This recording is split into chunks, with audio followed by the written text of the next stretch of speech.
Sunset in the Romance of the Forest, Anne Radcliffe's Vision. My name is Roslyn Irving, a PhD student at the University of Liverpool and Xi'an Jiaotong Liverpool University.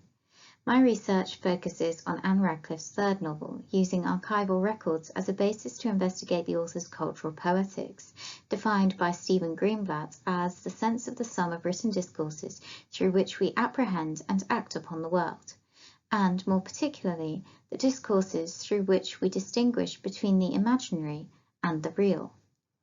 Indeed, Robert Miles, a leading academic on Radcliffe's literature and author of The Great Enchantress, has incorporated this framework into his own analysis of her novels. Building on this, I am taking a new historicist approach, deepening our engagement with Anne Radcliffe, her plots and characters by envisioning 18th century Europe and Georgian England at the time she was writing. Introduction. This paper is divided into two parts. The first section will detail the 18th century context, known elements of Radcliffe's life and the plot of her third novel. Particular attention will be drawn to contemporary travel and tourism, commentaries on Radcliffe's fictional and autobiographical works. The second section offers a close reading of the Romance of the Forest and intertextual comparisons, most particularly scenes based in the south of France, where the heroine explores the cliff tops on a solitary hike. In this moment, the landscape is experienced twice, a double vision, imagined first in prose and later in verse form. Radcliffe encourages the reader, like her protagonist, to wander in the wild, then wonder at the sublime in her mindscape. 18th century Europe. The Romance of the Forest, published in 1791, is likely to have been shaped by the events of the 1789 French Revolution, which deposed the Bourbon monarchy. This caused a reappraisal of feudalism, Gothicism, and democratic representation in Europe more broadly. In fact, London-based newspapers reported on revolutionary conflicts involving provincial regiments and localities, including Languedoc, which features in the novel. The revolution triggered the migration of fugitive nobility, fleeing clergy, and perceived royalist sympathizers, highlighted friction between traditional and revolutionary rhetoric, and redefined citizenship as French nationals were obliged to take a civic oath. As I've mentioned, the ramifications were not isolated to France, as it forced British citizens to reassess the foundations of their own country and constitutional monarchy. Contentious comparisons were drawn between the 17th century Glorious Revolution and the French Revolution, perhaps best captured in the controversies surrounding Edmund Burke's reflection on the revolution in France. Despite serving in a democratic government, Burke critiqued the revolutionaries and advocated for tradition by stating, "I love a manly, moral, regulated liberty as much as any gentleman of that society." Print culture and travel writing. Alongside political turmoil came growth in travel to continental Europe, the rise of print culture, and the increasing popularity of travel writing. Hence, my research draws on contemporary essays, travelogues, newspapers, and debates, comparing these textual resources. Many critics have pointed out that Anne Radcliffe was not particularly well travelled. On the other hand, she was married to a journalist and talented French translator. At a time when the French monarchy, National Assembly, citizens, and armies made headlines in London. Furthermore, the elements of Smollett's travels through France and Italy, which appear in the novel, indicate that she read on the subject avidly. In many ways, then, continental Europe was imaginatively available to her. Indeed, Mark Bennett compares the descriptions of ruins in A Sicilian Romance, Radcliffe's second novel, with the work of Hester Lynch Piozzi. Applying Said's concept of imaginative geography, Bennett considers the ways that landscape can be inscribed by both fiction and travel writing, and the ways that female authors troubled such inscriptions by distorting images of the past and present. The plot. Here I will focus on Adeline's experience in the Romance of the Forest. Hovler terms the heroine a Gothic detective intent on solving the mystery of her identity. Most critics consider the novel to be a work of female Gothic. As Koenig succinctly puts it, the plot centers on the transfer of prestige, property, and with it a certain amount of power to a heroine who will not abuse it. Adeline is at first a captive trying to escape a monastic life, before becoming a ward of Pierre and Madame de la Motte, who are also fleeing Paris, and with whom she lives happily in Fontainebleau Forest. This familial dynamic is disturbed by the Marquis de Montholt, who pursues Adeline as a love interest. The heroine attempts to flee, accompanied by her lover, Captain Theodore Prose, but the Marquis catches up with them. Theodore is thrown in prison and court-martialed. The recaptured heroine is returned to the La Motte's management. She escapes for a second time with the servant Peter, leaving France for Lelincourt in Savoy and the embrace of the La Luc household who adopt her. After a brief rest, she is on the move again, destined for the south of France to relieve La Luc's illness in a very temperate climate. In order to solve the question of her family tree and her inheritance, as well as protect her future husband, Theodore Prose, Adeline moves between the courts in Paris and the south of France, securing justice with the support of the king. Touring the south of France. This passage perfectly demonstrates the travel narrative which comes through in Radcliffe's plot, as she never fails to include fine details. For example, after enjoying a pleasant voyage of a few days, she describes the slightly crestfallen response of La Luc to the inn, something which regularly appears in Smollett's travelogue. Radcliffe creates movement as one province fades into the distance, another strikingly colourful scene comes into view. While they are resident on the outskirts of a town, nature is foregrounded, through the woody eminence, coastal prospect, rich plains, and purple vines of Languedoc. I would like to take this opportunity to introduce you to the coast of the south of France, through Radcliffe's eyes. A vision in prose. In the evening, the beauty of the hour and the desire of exploring new scenes invited Adeline to walk. La Luc was fatigued and did not go out, and Clara remained with him. Adeline took her way to the woods that rose from the margin of the sea and climbed the wild eminence on which they hung. Often, as she went, she turned her eyes to catch between the dark foliage the blue waters of the bay, the white sail that flitted by, and the trembling gleam of the setting sun. When she reached the summit and looked down over the dark tops of the woods on the wide and various prospect, she was seized with a kind of still rapture, impossible to be expressed, and stood unconscious of the flight of time till the sun had left the scene and twilight threw its solemn shade upon the mountains. The sea alone reflected the fading splendour of the west. Its tranquil surface was partially disturbed by the low wind that crept in tremulous lines among the waters, whence rising to the woods it shivered their light leaves and died away. A vision in prose.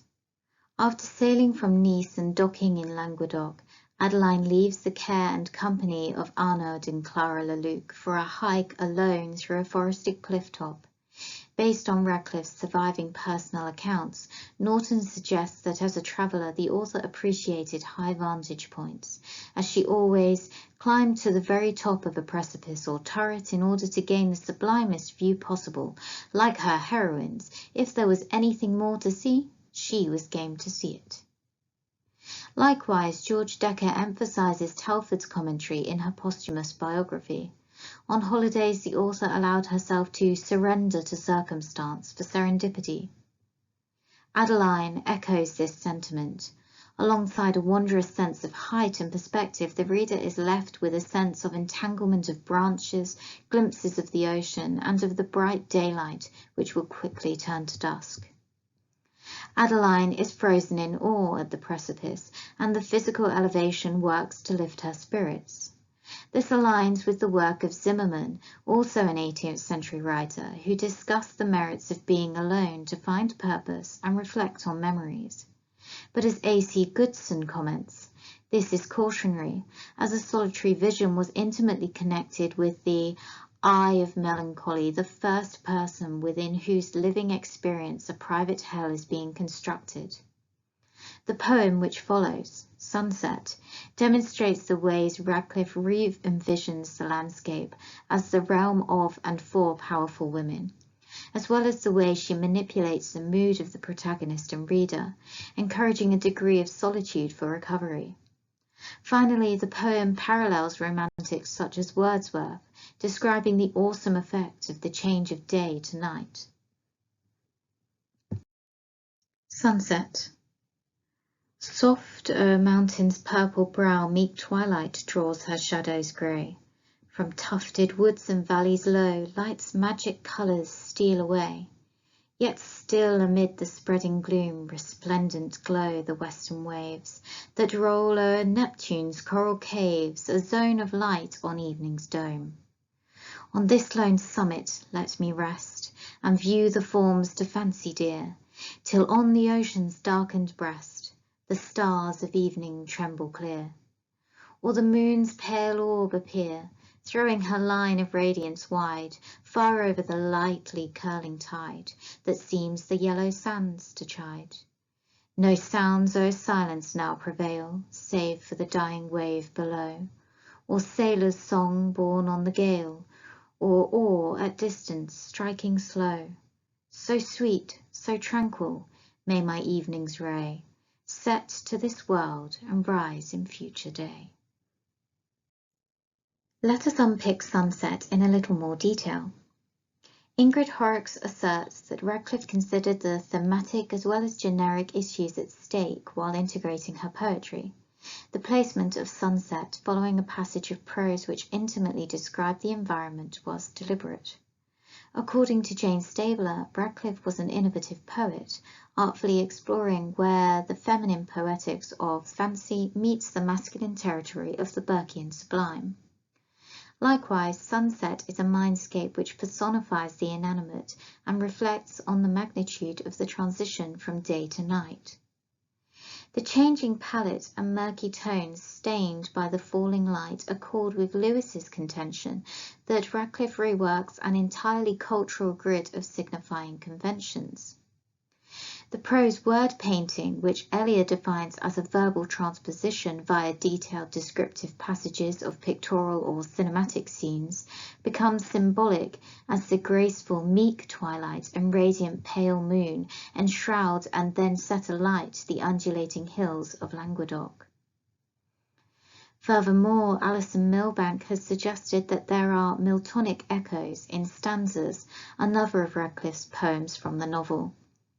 As, she states, the time of day and the landscape are sexualized. It is an evening environment which is defined by women in shadowy indeterminacy. I would suggest that in Sunset this effect is more profound as the supernatural women are independent, not contrasted with masculine action. In accordance with Radcliffe's later commentary on the supernatural in poetry, the gloomy tint conjured by meek twilight is, quote, dignifying though it softens and magnifying while it obscures. Through Adeline's initial independent exploration, meek twilight shadow casting and the moon's ability to direct her energy, Radcliffe represents a diversity of female nature. The arc of the poem begins with the transition to darkness, cresting in the moonlight before fading with the distant sounds of the coast. Romantic sentiments. Joan Passy considers sound crucial to Radcliffe's writing. She states, nebulous and indefinable, significantly vaguer and further from empiricism than sight, sound conforms to the indescribability of the magnificence of nature and the terror of the Gothic. It is at the close of Sunset that Radcliffe introduces an auditory sublimity as a preoccupation with the distant waves' crash, sailor's song, wind and striking oar overtakes visual descriptions of the cliff top. During the daylight prose which precedes the poem, there is no sound until in the falling light the trees begin to shiver.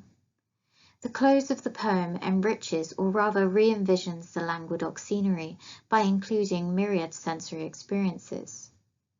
Interestingly, as James Averill has observed, a list of sounds brings Wordsworth's An Evening Walk to an end. Listening the ethereal music of the hill broke only by the slow clock tolling deep, or shouts that wakes the ferryman from sleep, soon followed by his hollow parting oar, and echoed hoof approaching the far shore. Though Sunset is brief in comparison to Wordsworth's An Evening Walk, which was also written during the Revolution, both acknowledge the remote human activities dampened, if not subsumed, by the hills and winds. Furthermore, both poems personify and feminize the moon and appreciate the effects of falling light on landscape. Ramsay states that Wordsworth's poem is not a passive encounter with nature. I would suggest Radcliffe's Sunset is equally reactionary and renders the evening more splendid than the bright day. To conclude, Radcliffe's poem comes to a rather abrupt end with a jarring couplet of exclamations. This enables the author to transition back to the prose and the plot as Adeline hastily returns to the town in the night time. We are reintroduced to the travel flight narrative which unifies the 3 volumes of the novel. As demonstrated, by echoing Prose in her poetry, Radcliffe extends descriptions of the real into the sublime and then again into the supernatural.